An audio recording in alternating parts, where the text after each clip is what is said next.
이석권의 후이즈입니다. 오늘은 전북대학교 농업경제학과 김경수 석좌 교수님을 모셨습니다. 교수님 반갑습니다. 안녕하세요. 안녕하세요. 먼저 시청자 여러분들께 인사 말씀 좀 부탁드리겠습니다.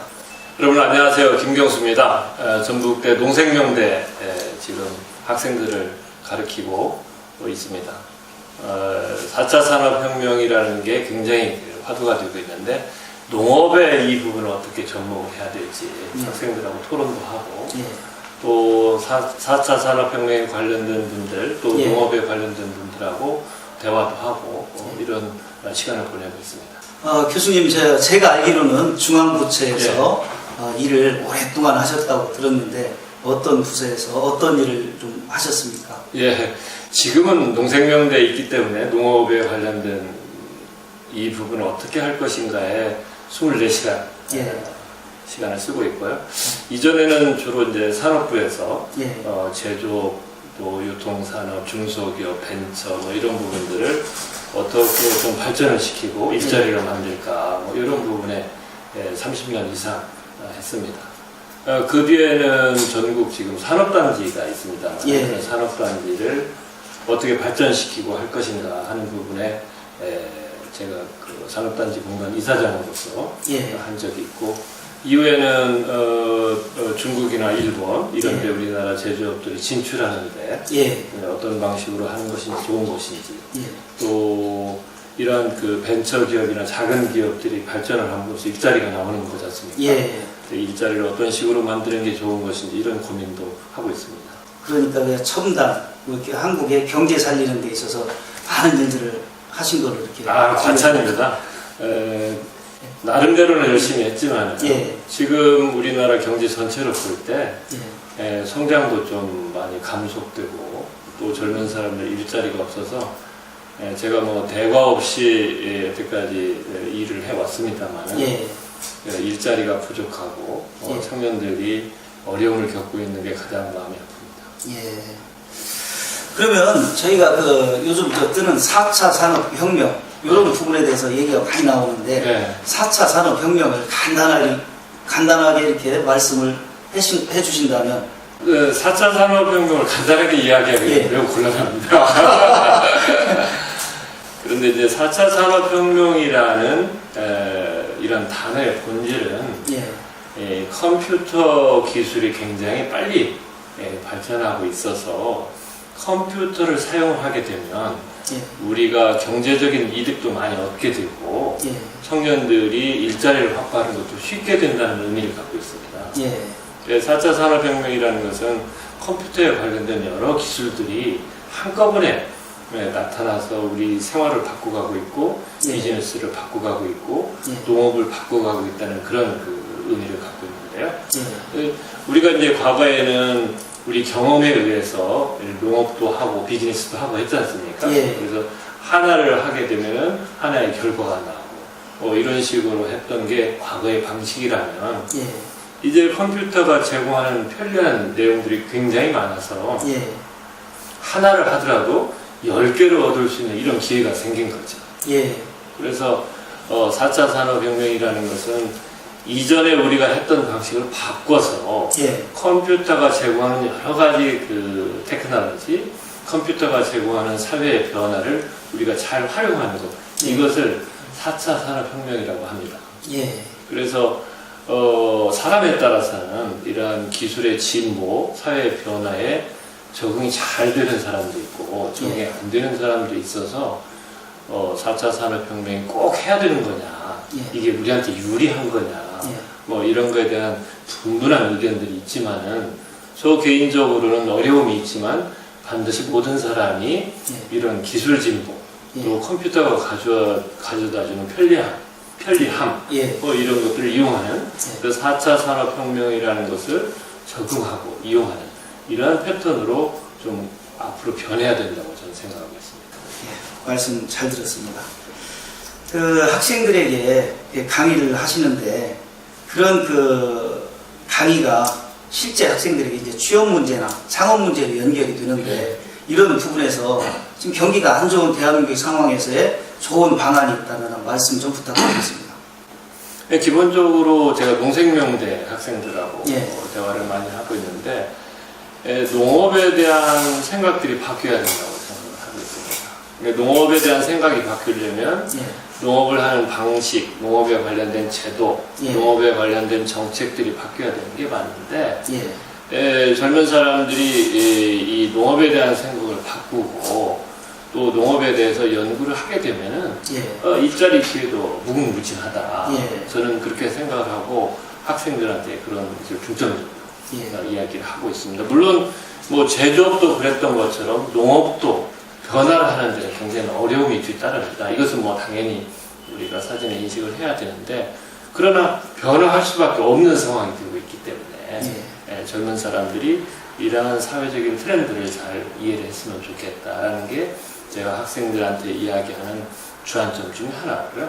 두 번째는 학생들이 이제 농업이라든지 농업에 관련된 어떠한 그 일들을 앞으로 하려면 단순히 경작을 이렇게 하면 된다. 농업이라는 것은 이렇게 천연 조건의 기후 환경에 따라서 이렇게 경작을 하면 된다. 이렇게만 알고 나가서는 안 된다. 예. 굉장히 복합적인 지식이 필요하다. 예. 그래서 그런 복합적인 지식을 예를 들면 대학 때 갖고 가는 거기에 따른 어떤 문제인식을 좀 갖고 가는 예. 그런 인재가 되어야 된다고 강조하고 있습니다. 예를 들면은 농업을 하더라도 과거에는 비가 오는지 관계 뭐 예를 들면 물을 잘 대고 경작하고 이게 전부였지만 예. 지금은 예를 들면 식품 가공 시장도 알아야죠. 거기에 관련된 제조 유통도 알아야죠. 예. 원자재가 어떻게 조달이 되는지도 알아야 돼요. 예. 그렇지 않습니까? 예. 그다음에 지금 경작하고 있는 이 부분이 궁극적으로 소비자들한테 어떻게 받아들여지는지도 알아야 돼요. 예. 또 거기에 관련된 것만 있는 게 아니고 농업 금융도 좀 알아야 돼요. 예. 그렇지 않습니까? 그런 것들을 좀 학생들이 복합적인 지식을 좀 쌓아가지고 가야 된다. 이런 걸 강조하고 있고요. 그런 측면에서 보면 대학도 바뀌어야 된다. 대학도 단순히 학생들한테 농업이라는 게 이렇습니다. 농업은 과거의 수학 체감의 법칙에 따라서 이렇게 수학이 생산성이 떨어지고 불리합니다. 이렇게만 가르쳐 온 거가 예. 전통적인 것이었다고 하면 예. 이제 그런 식으로 가르쳐서는 안 됩니다. 얼마든지 제조업만큼 다른 또 금융산업만큼 예. 좋은 부분도 있고 어려운 부분도 있다. 예. 이런 것들을 잘 가르쳐줘야 된다라고 저는 대학 당국에 또 이야기를 하고 있습니다. 마지막으로 이게 이제 경기도 살리고 농업도 좀 좋아지고 학생들이 취업 자리를 또 이렇게 많이 얻으려고 하게 되면 이 우리가 농업을 어떤 식으로 우리가 살릴 것인지 예. 이런 거에 대해서 대화를 많이 해야 된다. 예. 이게 농업이라는 게 농민들만의 전유물도 아니고 농민들 혼자 해결할 수 있는 것만도 아니다. 예. 그렇지 않습니까? 예. 농업을 잘하려면 거기에 노하우를 제공하는 그룹들도 있어야 되고 그렇죠? 예. 농작물을 시장에 팔면 그것도 비싸게 갖다가 팔아주는 사람도 있어야 되고 예. 그렇지 않습니까? 그 다음에 농업을 하려면 필요한 원재재나 금융을 누군가 뒷받침을 해주는 사람도 있어야 되고 예. 또 지식을 공급하는 사람도 있어야 되고 이렇게 다 하는 사람들이 있어야만이 비로소 농업이 생산성이 높은 비즈니스, 예. 생산성이 높은 산업, 청년들이 가서 일을 할 수 있는 산업으로 바뀐다. 예. 그렇지 않습니까? 예. 그렇게 되려면 산학연에 관련된 모든 사람들이 대화를 하고 서로 의견을 나누고 이렇게 하는 콜라보레이션이라는 게 이루어지지 않으면 안 된다. 그래서 그 전북대 농생명대에 있으면서 마침 그 산학연에 관련된 사람들이 그런 저희 이런 취지에도 동감하는 부분이 있어서 예. 농업 4차 산업 포럼 같은 것을 예. 운영하고 있습니다. 아직은 뭐 연원이 길지 않지만 예. 그런 걸 통해서 학생들이 또 농업이 좀 바뀌는 조그마한 역할이라도 이루어지면 그런 소망을 갖고 있습니다. 그러니까 저 농업에 관련된 모든 분들이 먼저 소통을 하고 맞습니다. 또 조화를 이루어내서 맞습니다. 그 발전적인 농업 부분이 이렇게 일어난다 이런 말씀이죠. 맞습니다. 예. 네, 다음에는 저희가 이제 익산시에 이제 오셔서 이렇게 보실 때 익산시 이제 도농 복합도시지 않습니까? 이런 부분에서 4차 산업을 적용시킬 때 어떤 강점이 있을까 한번 묻고 싶습니다. 뭐 익산시는 굉장히 오랫동안 예. 전통을 갖고 있고 주변에 농업기지도 있는 반면에 예. 또 교통 중심지로서 과거부터 해왔던 예. 상업의 중심지로서의 기능도 있기 때문에 제가 보기에는 도농 그 융합적인 복합적인 모델로서 매우 좋지 않을까라고 생각을 하고 있습니다. 예. 제가 아는 범위 내에서 과거의 역대 시장님들도 이런 부분에 관심을 갖고 예. 시정을 이렇게 해온 것으로 알고 있는데 앞으로 이런 도농 융합적인 도시 발전 이런 예. 부분에 좀 더 많은 노력이 있었으면 하는 그런 기대를 갖고 있습니다. 예. 그래서 익산시가 보게 되면은 뭐 제조업에 있어서 큰 전국적인 강점을 갖고 있다고는 보기 어렵지만 예. 꽤 상당히 그 제조업체들도 들어와 있고 예. 또 하림이라든지 이런 식품 기업들도 들어와 있고 예. 또 국가식품 클러스터도 앞으로 이제 번성을 할 거고 이렇게 생각을 해보면 도시적인 측면을 뒷받침할 수 있는 새로운 생산 방식의 기업들이 많이 들어와 있다고 생각할 수 있거든요. 예. 또 이런 부분하고 주변의 농업도 과거의 전통적인 방식을 갖고 있지만 새로운 방식을 좀 접합시키기 쉬운 구조가 되어 있기 때문에 도농 복합적인 익산시 발전이 매우 기대가 되고 있습니다. 또 여기에 원광대학교라든지 또 전북대학교 분교입니까? 익산대학교에 이런 대학들도 있고 이래서 지식을 공급하는 그런 부분도 충분하다. 또 한 가지는 과거부터 쭉 익산시가 전국의 그 교통의 중심지였고 KTX도 그렇죠. 있고 이랬기 때문에 전국적인 지식의 유입도 많이 활발하게 있어서 도농 복합적인 이런 구상이 잘 실천만 되면은 외부에서의 그 사람들 유입이라든지 관광이라든지 뭐 이런 것들도 많이 있을 것 같아서 앞으로 전망이 아주 밝습니다. 아유, 들을수록 그 기분이 좋아집니다. 다음에 드리고 싶은 질문은요. 이제 이 급변하는 시대에 우리 이제 교수님으로서 농학도와 또 농가의 어떤 이런 얘기들이 좀 도움이 되지 않을까 하는 그런 어떤 말씀을 듣고 싶습니다. 우선 뭐 익산시가 도농 융합적인 모델이 될 수 있다 이런 말씀을 앞에서 드렸는데 사실 그런 목표까지 도달하기 위해서는 많은 사람들이 사실은 노력을 해야 됩니다.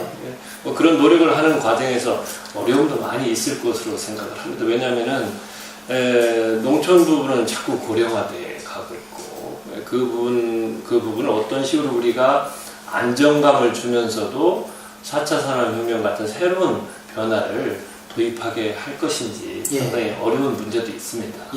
그런 과정에서 어려움을 겪는 분들을 우리가 잘 케어를 해줘야 된다. 그래야만이 도시와 농촌 융합된 어떤 모델이 나올 수가 있다는 게 첫 번째 말씀을 드리고 싶고요. 근데 두 번째는 여기서 뭐 소상공인, 익산에서 소상공인 전통 시장을 하고 계신 분들이라든지 뭐 이런 분들이 결국 새로운 변화를 받아들이기에는 너무 지금 상황이 안 좋다. 이런 어려움을 호소하는 분들이 많지 않습니까? 그런 분들을 어떻게 한쪽으로는 위로를 해드리면서도 새로운 방식의 비즈니스, 새로운 방식의 소상공인 방식을 이렇게 받아들일 수 있도록 할 것인지 이것도 앞으로 우리가 좀 더 케어를 해줘야 될 부분. 마지막으로 저는 꼭 강조하고 싶은 것은 학생들이 좀 더 많이 바뀌어야 된다고 생각을 합니다. 여기 있는 대학, 주변에 있는 대학의 학생들이 산학협력도 좀 많이 해야 되고 현실을 좀 더 인식을 해야 되고 때로는 좀 글로벌한 꿈도 좀 갖고 그렇죠? 근데 그런 방식으로 해서 이 대학 4년 동안에 좀 체험도 많이 하고 새로운 지식도 좀 얻고 새로운 도전을 할 수 있는 여러 가지 그 자세도 좀 키우고 뭐 이런 것들이 이루어졌을 때 이 익산이라는 지역 도시가 뭔가 새로운 발전을 할 수 있는 모멘텀이 생기지 않을까. 물론 이런 것들을 하는 예를 들면 기존의 리더들이 있죠. 예를 들면 상공회의소에 계신 분들이라든지 또 시나 의회에 관련된 분들이라든지 또 대학의 교수분들이라든지 또 정당의 관계자들 뭐 여러 가지 그 리더 그룹들이 있습니다만은 그런 리더 그룹들이 어떻게 좀 더 전진적으로 앞으로 미래 세대를 위해서 뭔가 할 것이냐 이것도 성패를 가름하는 중요한 요소가 될 수가 있습니다. 그렇겠네요. 그래서 익산이 여태까지 또 잘 해왔지만은 예. 조금 전국에서 최소한 전국에서는 좀 앞에 가는 이런 도시가 될 수 있도록 예. 리더들이 좀 먼저 좀 생각을 바꿔주고 뭐 농민이라든지 소상공인이라든지 예. 상공인에서 비즈니스 하시는 분들, 학생들 이런 분들이 뒤에서 그걸 좀 받아가지고 실천해 나가는 예. 좀 역동적인 모습이 좀 기대가 됩니다. 하여튼 교수님께서 그런 부분에서 힘차게 한번 밀어주시기를 다시 한번 또 부탁드리고요. 예. 예, 오늘 그 마지막으로 최근 시끄럽지 않습니까? 6.13 예, 정치 분야에서 예. 어떤 그 6.13에 있어서는 어떤 지도자들이 탄생이 되면 좋겠습니까? 일단 뭐 제가 뭐 말씀드릴 사항은 아니지만 저는 평소 소신이 예. 일단 시장이라든지 이런 행정에 있는 분들 또 이 사회 리더들은 애민 정신이 좀 있어야 될 것 같아요. 이게 사람들을 좀 휴머니스틱하게 좀 케어하고 어떤 목표를 달성하는 것도 매우 중요하지만 예. 그 어려워하는 사람들을 어떻게 좀 그 어려움을 좀 덜어줄 것인가 예. 이런 부분도 좀 같이 돼야 되거든요. 그래서 차기의 리더가 되시는 분들은 좀 꿈과 희망은 멀리, 예. 그죠? 그 다음에 어려움을 겪는 사람은 가까이서 보살피는 그런 자세로 하시면 뭐 굉장히 좋은 결과가 나오지 않을까라고 생각을 하고 있습니다. 아유, 좋은 말씀 많이 들었습니다. 오늘 이렇게 바쁘신데도 저희 이제 이렇게 오셔서 촬영 이렇게 응해주셔서 대단히 감사합니다. 감사합니다. 고맙습니다. 감사합니다. 오늘은 전북대학교 김경수 석좌 교수님을 모시고 말씀을 들어보았습니다. 4차 산업혁명이 우리 대한민국의 경제에 활력을 넣어주기를 소망합니다. 본 프로그램은 시청자 여러분들의 후원으로 제작됩니다. 감사합니다.